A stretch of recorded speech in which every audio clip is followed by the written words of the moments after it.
Hey everybody, this is Lyndsey Parker at Licorice Pizza with the man of the hour, Kurt Deimer. I'm really excited to chat with you because it seems like you are the most interesting man in the world. You've had quite a life. You had quite a life even before this record that you're about to put out, which is put out on Licorice Pizza vinyl. And So It Begins. The title to me is kind of like, yeah, I'll let you explain, but it seems like even though you have this whole life, you're kind of new chapter of life. Your life's beginning all over again with this amazing chapter in your life. Yeah, I wanted to call it in so it begins because, you know, I've had many different chapters, and this is the latest chapter where I've gotten back into what I loved to do until I was 22. And, the opportunities just kept coming, and stuff just kept falling in my lap, that were like, why did this just happen? And I look at signs and I'm very intuitive. And, yeah, I thought it would just be so appropriate to say, and so it begins, because here's the debut double album, the, the songs I've been working on so hard for 4 years now. And, now finally get that to come out to everybody is the beginning. And, then the second one, which we'll be doing with you guys here at Licorice Pizza, is already ready pretty much. I got a few tweaks to make, but it's going to be called Kurt Deimer Just Speaking the Truth, Awesome. and kind of take people on the next part of the journey. So that's why I named it And So It Begins. So you say you look for signs, and literally it was an actual sign that's sort of like you've been in a lot of right places at the right time. It's kind of a mixture of, obviously you're a very hard worker and a hustler, but you've also had some very fortuitous, just like fateful luck things happen. So I figure we could kind of start from the beginning of your career and sort of act like this is your personal behind the music, or this is your life episode. So before you started doing film and music, you were some kind of tycoon. You are some kind of tycoon. You're some kind of like business Well, wizard. So like you were like a full on corporate dude for a long time, right? well, I don't know if you'd call me corporate, but I did learn the oil business. My dad was in the oil business his whole career. He worked for Gulf and Chevron, and my grandfather worked for Gulf and was a motivational speaker and a preacher. And so I got into the oil business just because my dad was in it and I was interested. And I had gotten married at a young age, and I wasn't sure what I wanted to do. But I knew once I got into Chevron that I didn't want to be in corporate America, but said I'm going to take the next few years, learn everything I can about the oil business, move my way up, and then I'll try to figure out what I'm going to do on my own, because I've always wanted to own my own company. And so I did that. I taught myself everything, and in 1999, I started an oil company called Coolants Plus above my garage with a computer and a dry erase board and a phone. And I'd buy oil from here, sell it to here, have people take it there for me, and just figure out my profit. You're like a rock and roll J.R. Ewing. No, yeah. And it just took off from there. And now the companies run themselves, and I have a blend plant up in Pennsylvania, where we blend my oil brand Starfire, and they all run themselves now. And the companies, ever since I stepped back, because I was kind of the salesman who hired everybody to do their jobs below me. And because I had read a book when I was young by Napoleon Hill called Think and Grow Rich. It said, you do what you do best and surround yourself with people who are best at what they do. Like you guys are, yeah, I can't print vinyl. You can. So get the right company to do the right job that's going to work hard like you. But I imagine, because it's all about transference of skills, the fact that you have this business sense. I mean, there are so many people out there, musicians who are talented, but they don't know the business end of it. They end up getting screwed over, or they just don't know how to market themselves. They sign bad contracts. Like, that experience probably set you up really well to be a self-made musician, DIY, doing it all yourself musician, because like you're not going to get screwed over. You know what to do. Well, I know what to do in business, but I've been screwed over in the music business pretty bad because there's a lot of leeches, and I'm a target because they all go, here's this guy, he can't do this. He's from the oil business, and I'm kind of an anomaly. and it kind of makes me a target. But I figured it out now. Now I feel like I have the business sense of the music business becoming more and more clear to me. So I'm more careful and cautious, but I'll still give people a little rope, to hang themselves before I'll cut any ties. So I mentioned the signs or a sign. Yeah. So kind of my understanding, your first entry into the entertainment business was in film, and it was in horror films, and that's a whole other part of your career. And it was because of a sign, like a literal sign. I'll let you tell the story because the short answer, spoiler alert, is you somehow ended up in a movie with John Travolta and Shania Twain, which is pretty rad. Yeah. And I need to see it. It's called Trading Paint. Yeah. But it was kind of accidental, but also fateful. Tell me the story. Well, I was down there. I had product placement in the movie with my oil brand Starfire because it's a dirt track movie. And I negotiated, well, I'll get a cameo in the movie where I can just present the check. They said you can present the check in the winner's circle. Like the giant, Publishers Clearinghouse novelty check? Yeah, Right, cool. The big novelty check. And not a speaking role or anything. And I go down there and I'm just hanging out. You know how you do on movie sets. You shoot for about 2 hours and you're there for 12. And I'm just walking around and they needed a track announcer to do the last scene with Toby Sebastian. And with John and all them looking on and smiling and Shania. And so I said, I would love to be the track announcer and get a speaking role. And then you have a great voice for it. Yeah, very deep voice. And I had my little sport coat on over my Starfire shirt and all that stuff because that was my look then. And it was perfect. And next thing I know, I'm signing SAG papers in the trailer, and now I'm a SAG member since that day, and I learned my lines, and I'm got all these people around me, and there's John Travolta and Toby Sebastian going through the scene with me because it was him and I with the dialogue. And what was John Travolta like? Was he cool? Yeah, he was very cool. He was helping, with the scene and how he wanted it, and just talking to me like I'm another actor, and I'm like, okay, this is really surreal and crazy. What was Shania like? Did you get to chat? Yeah, she was cool. We stood there when they were talking about the scene next to each other, and I said welcome back to her because she was just getting back into things again at that point, and doesn't look anything like she does. Nobody looks like they do when they're not on the screen and all that kind of stuff. But it's she was very humble, and I just went home from there,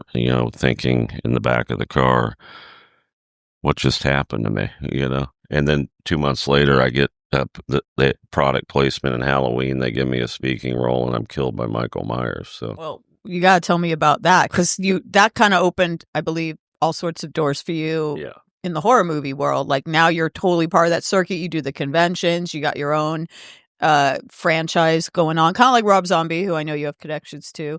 But tell me about the Halloween experience. Halloween was it was about 4 months after Trading Paint, and my scene was shot in South Carolina, but it was really a totally different vibe than the Trading Paint scene that I did because that just slapped me in the face. Mm-hmm. And Halloween, I had more time. I had to shave my beard because they had to put this big prosthetic on my face. I was in the makeup chair for probably 2 hours with Christopher Nelson, who did the mask for Michael. And so that was an experience. And that's probably why they gave me that role, because they knew I wouldn't know any better than to sit there for 2 hours and then I had to wear a blanket over my head the whole day. And then I'm just sitting in the gas station waiting to be killed, and me and James Jude Courtney, who plays Michael Myers, we're just sitting there talking about our animals and just chilling. There's Michael. What kind of animals do you have?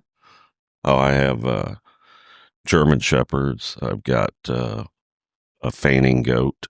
I've got that thinks it's a dog. Does it actually faint?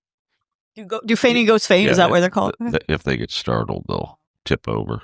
Yeah, and kind of freeze up. So, what other animals do you have besides that? I've got 2 cats, Simon and Flynn, and they're amazing. So yeah. No snakes? You No, seem no, like someone no, who no. might have like a big slash style snake. That's why No I asked. snakes, no reptilian animals because they kind of freak me out. So yeah, I so have a that, snake myself, but so now yeah, I feel like kind of badass that I have a pet that would freak yeah, you out because you're obviously, I mean, you're someone you got killed in Halloween, yeah. but I digressed. How did you get killed? Oh, How did he kill you? he just ripped open my jaw, and it was like this thing was just like an open jaw. My jaw was hanging down, and the teeth came out of my mouth, and How many they takes dropped. did that take? I had to lay there like on the counter like this because I couldn't move because continue, continuity or what continuity.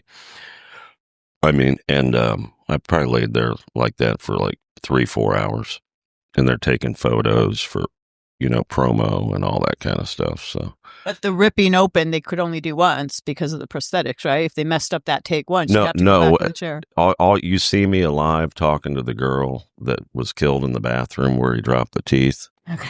And we're having our interaction, and then the next thing you see Michael coming towards the gas station, and then you see me on the counter. So it was not for like it showed him ripping it. It just showed the reveal of what he did to me, which is how I wasn't sure either.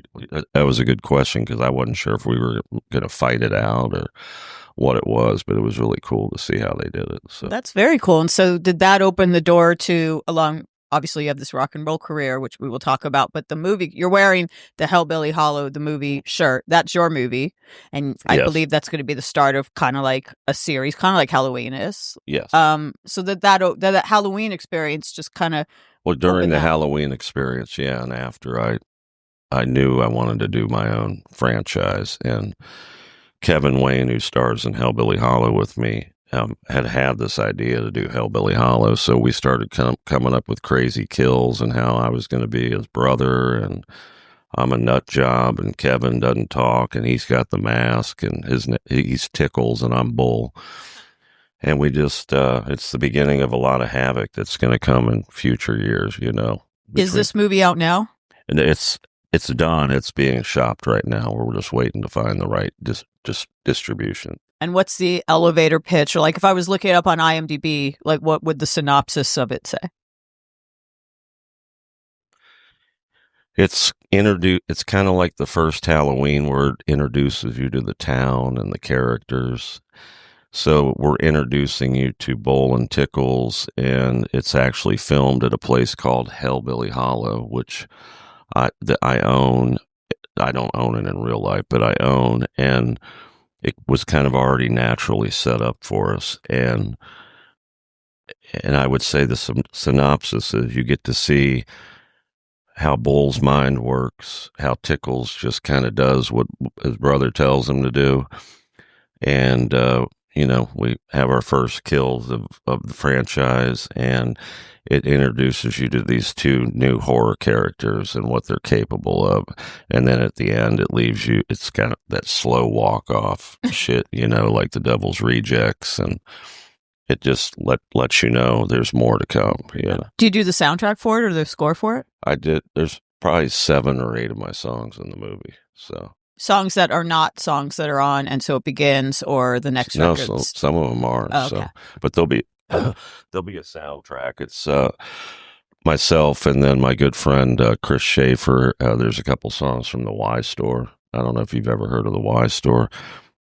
And yeah, we'll have a soundtrack. And then Roy Mayorga, the drummer with Stone Sour and Ministry. He did composed all the music that you'll hear throughout cool. the movie. Yeah. Very, very cool. So did the film stuff beget the music stuff?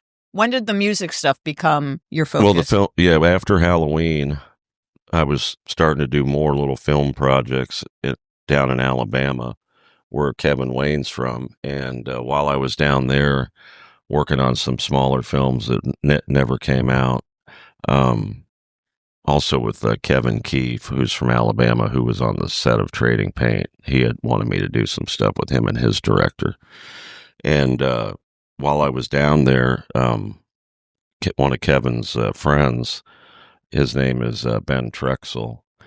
he had a few songs, and I was interested in, kind of thinking about music. I really like this song by the Silos, "Take My Country Back," and I just started playing around with it, and I told Ben.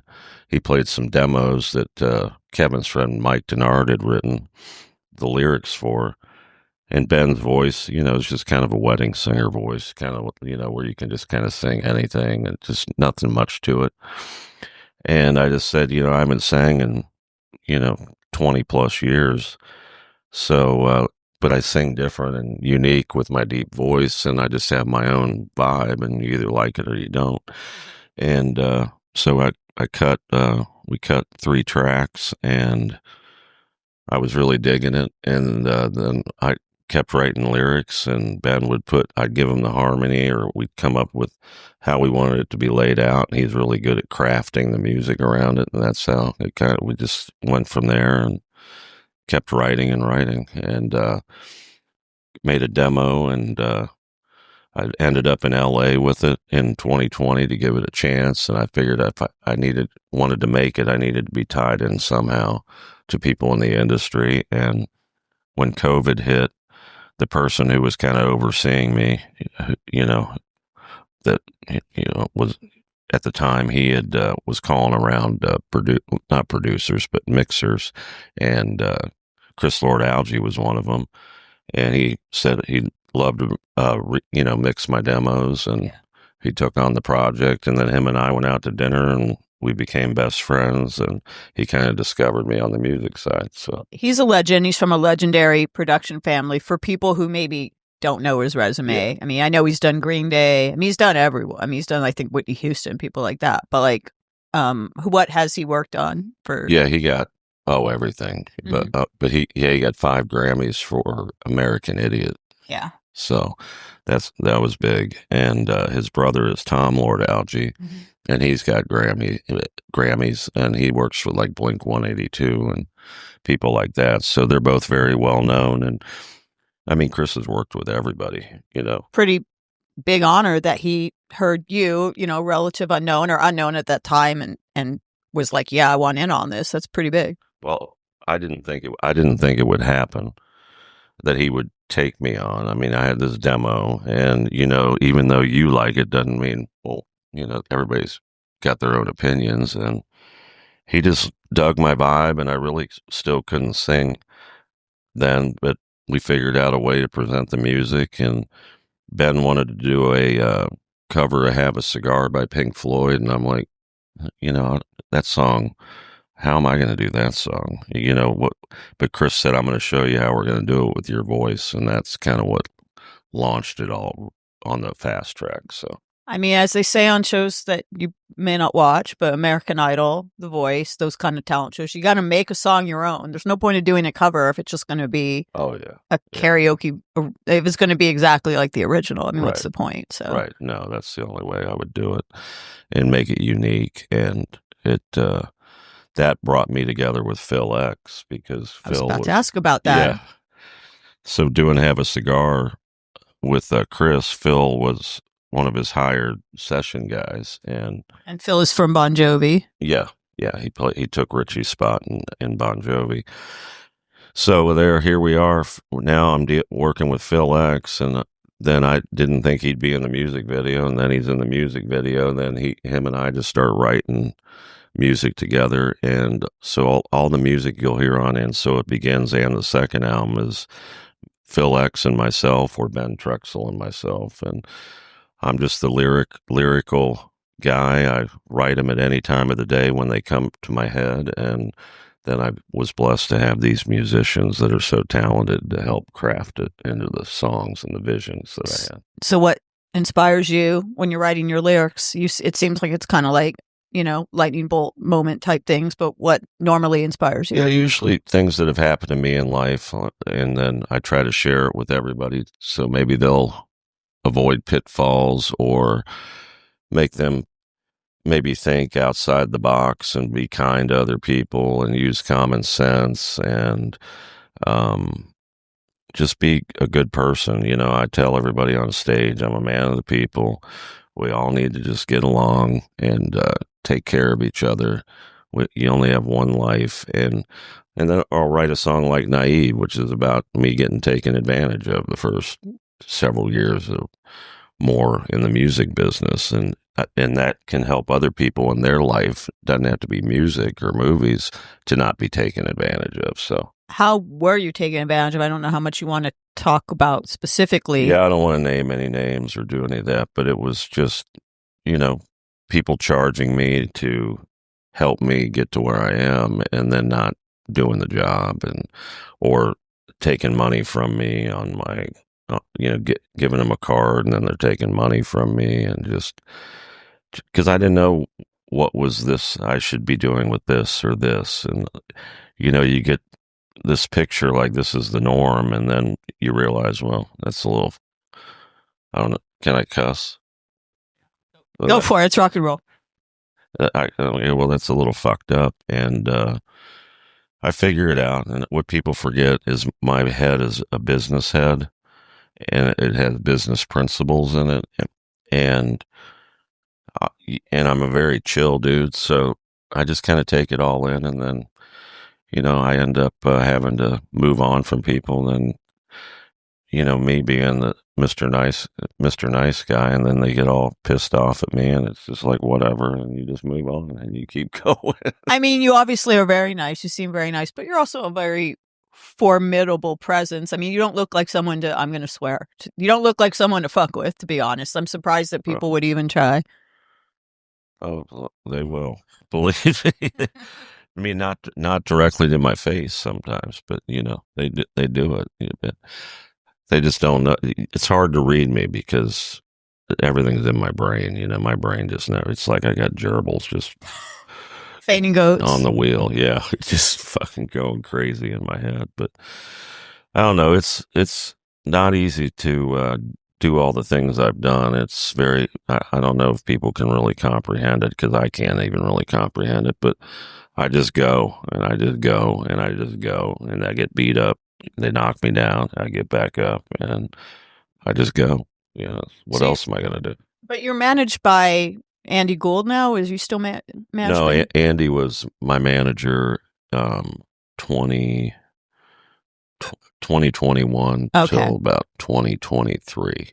Okay. So, but no, him and I are still really good friends. But he's a big name in the business. Guns N' Roses, all sorts of people. And he did, he's the producer of, he did Linkin Park, Rob Zombie. He was the producer of Devil's Rejects, which is my favorite movie ever, and House of a Thousand Corpses. And him and I are still friends. In fact, in February, we just shot a movie. I'm a producer and I'm the lead in it. It's called Pandemic Sex Party. And Andy said it's going to be... I'll watch that. Andy said it's going to be bigger than the House of a Thousand Corpses and Devil's Rejects. And I believe him now, but I said the only way I'll do this movie is if I get to play the killer that killed all these degenerates in the movie. So I'll be ready for the next big horror icon, the Rancher, because I'm the Rancher, and I've got the new mask, and I'll be going up against Michael and Jason and all those people because I'm a badass, and I just take out these. I like the role. You mean the name sounds but it's kind of catchy, like it draws your attention. Well, I was going to say sometimes, but it really has a message, Well, I want to hear the message, but the reason I laughed is sometimes like there's just a title like Cocaine Bear or like Snakes on a Plane where you're that like, just kind of piques you just already are like, I want to see that. And Pandemic Sex Party gives me that reaction. But what is the message? I guess there's like a serious message to it. We have a lot of things going on in society now on the internet and all that, and there's a lot, what do you call it? It just seems like everything's just kind of falling apart, and there's no humility anymore. It's just kind of degrading. Our society's kind of degrading, and people are filming themselves having sex and all this shit, and it's totally different than society used to be, and it's just kind of a moral decay. And what the Rancher does is he sets traps for these people. And there's a ranch that they go out to because they want to have a sex party and film themselves and get more followers and what's going on right now. Is this a documentary? Because it sounds like No, I'm no, sure that's happening but somewhere. that's what drew me to wanting to be the rancher because I'm all about peace and kindness and use your brain and common sense and you know I, so I'm just kind of even though I'm a killer, I'm killing things that I think need to probably be dealt with in society, and just maybe in a fucked up way. But Are you doing music for a pandemic sex party? I'm already like picturing like you being at the Oscars and they're like, and the winner for best song, sorry, Diane Warren, the winner is Pandemic Sex Party by Kurt Deimer. no, Let's make that happen. I might, because Andy and John Five came out to the set and watched one of my scenes, and so John Five and I might do a song for it together. Hopefully Andy's setting that up, and That would be awesome. When's the movie coming out? Do you have a? I don't. We just finished cut it at the end of February, Okay. so I mean, it'll with a probably title come out like within that, the next year, and then Hellbilly Hollow will come out over the next year. very cool. And Scared to Death is another movie I have coming out that I star in with Lyndsey and Bill Moseley from The Devil's Rejects, who's I loved in The Devil's Rejects. I never thought I'd meet or act with him, and now we become great friends. He came to my show the other night, and Lynch, something about Mary, Kingpin, all that Insidious, which is the biggest horror franchise. So Scared to Death is kind of a horror comedy, and I introduce another new character, and it'll be a franchise, and I'm the Grog, and I'm a horror icon, but I look like Kurt Deimer, when I'm on stage, I'm just that. So the Grog is Kurt Deimer, and I'm pretty much being myself, but now I have an alter ego, the Grog. So That is amazing. So I've talked about some of the people that you've worked with. I haven't talked about Jeff Tate from Queensrÿche yeah, yet. He's on this album, and right, he's on, and so it begins. yeah, he's on it. Burn Together. And didn't you do a cover of Silent Lucidity as well? Yeah, but that's not going to come out on the album. We I have pull, an advance. huh? I have an advance of it, so it's not coming out. Yeah, it's not coming out, but no, it's fine because Jeff and I we did it to help suicide prevention. So we're going to hold the release, put it out as a single. Maybe you guys do 45s, little 45s? So we were going Yes. to do put it out on a 45 with maybe another song on the other side of it, and do it around suicide prevention. And Angelina Boyd, who manages me, is helping find that partner that's the right one, and hopefully we'll be able to take it all over the world, raise a lot of money to help suicide prevention. So yeah, it's really Amazing. cool. Yeah, we'll definitely get on that. But how did you and Jeff come? Because you guys are pretty tight now. I believe you've toured together as well. How'd Yeah. that partnership come about? My first tour was with Jeff Tate, and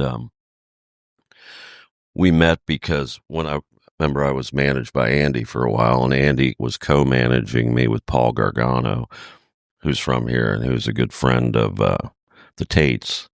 And I'm just a new guy who nobody knows and who wants to tour with Kurt Deimer. And I didn't, I at this point in my career, if I wasn't good enough, I would just stop. Or if people didn't like it, I would just stop. And I didn't have time to build from the ground up as far as just starting out in little bars and all that. But I had all these people around me that are pretty well known in the industry for whatever reason. And they put me together with Jeff. He agreed to do a song. I picked Burn Together, which I had written with Ben Trexel, and we agreed to do a tour then. And here I am a little over 3 years later. So It's amazing. So I think you mentioned kind of towards the beginning of this interview that you did do music early on in your early 20s or whatever, and then you sort of put that on hold while you did all your other stuff. But was like, I mean, you couldn't have imagined the kind of career and life you have now. But was that kind of always the goal in the back of your mind? Like, I want to do entertainment. I want to do film. I want to do music. Like, time is running out. I should have done that when I was younger. Got to do it now. Like, was this always kind of like what you wanted to do? no, until that day, I never thought about doing any of it. Really? I mean, I said to myself when I was young, if I ever could have the means to be able to do it,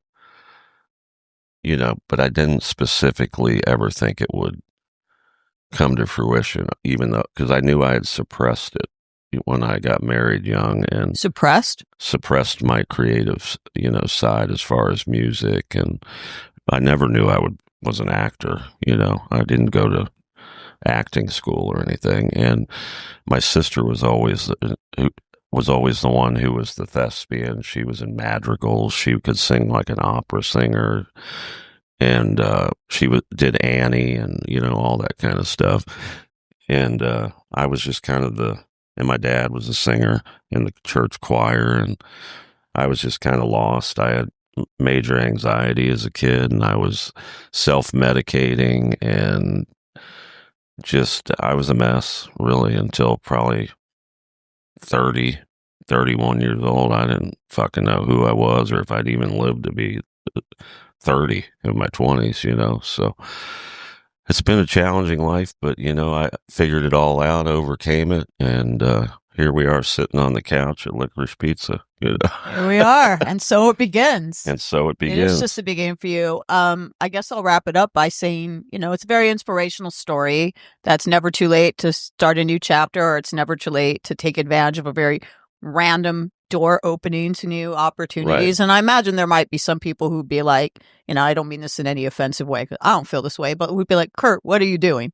You're whatever, you're doing rock and roll now. You're just starting doing rock and roll now. Like, because people start usually a lot earlier in life. Yeah. So what message do you have out there for anyone who, I think people who watch this interview would be like really inspired that, it isn't too late to pursue a dream, a new dream. I know there's a lot of people out there that are hurting, that have stress and anxiety, that self-medicate, that feel lost. Look at all the suicides now, and look how mean the people are on the internet to each other. And, the younger generations now don't know what a calm period really is. It's been very chaotic and a lot of animosity, and you got to look for the signs. You got to look to be positive. You got to be kind to others. Need to give. The more you give, the more you get in life. And, look for the good in people, and share with people that you are, that you can learn to be a good person and help others. And don't be afraid of this world. And if I want people to just feel like with Kurt Deimer, they can stand behind me, and I'll protect you and help you and guide you through all the challenges of life by sharing my life experiences with you, and hopefully bring hope to other people. And, I don't know what I'd do. If I wasn't working, I'd just probably die, because I just love to work. And now I get to do what I wanted to do, that I sacrificed to do all the other things. And it just came back around full circle. So never give up, persevere, follow your dreams. You have to have dreams, and then you have to have a plan on how to accomplish them. And then you have to be able to take the hits without getting down, and just get back up and get back up. And then that day will come. So. Awesome. So and so it begins out May 9th, I believe. Yeah, I think May 9th. Yeah, May 9th. Hellbilly Hollow.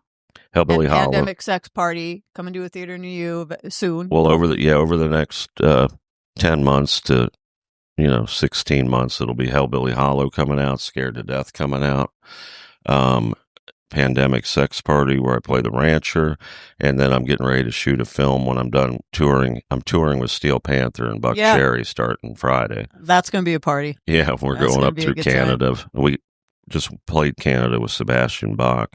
Oh, wow. Had a great tour there last fall, and so I'm glad to be back. We have a lot of big new fans up there. And then Silent Lucidity eventually. And later when's you already have the next album ready to go? There'll when be you some when you singles thinking dropping from that here. I don't know yet, but there's a couple songs that I think are going to blow us up that I want to get out on that as well. And then I'm also shooting a movie after I'm done touring with Steel Panther. I'm coming back here. I finish in Minneapolis. I fly here on May 22nd. I fly here May 23rd, and then I'm shooting a movie written by Paul Boyd called Relapse. and I'm playing the dad of the girl who has fentanyl addiction, who's a Oh, wow. performer. So we're going to raise money and and awareness through Music Cares for fentanyl addiction, which is another way I can give back. And then I can relate, and I'm playing the dad, and I'm a dad who rocks, and I'm on tour. So it's just, You can relate. I know we're wrapping this up, but you can relate from personal experience. You sort of alluded to having some dark moments. oh yeah. I mean, I was addicted to cocaine when I was young, and I quit doing that at 20 years old. I did acid. I quit doing that. I quit all hard drugs at 20 years old, but I was self-medicating and making my anxiety and the fact my brain didn't make serotonin worse. And a good friend of mine, his daughter that I grew up with in college, went out to a party and up in Ohio, took about what she thought was a Valium. It was fentanyl. Her and her friend died.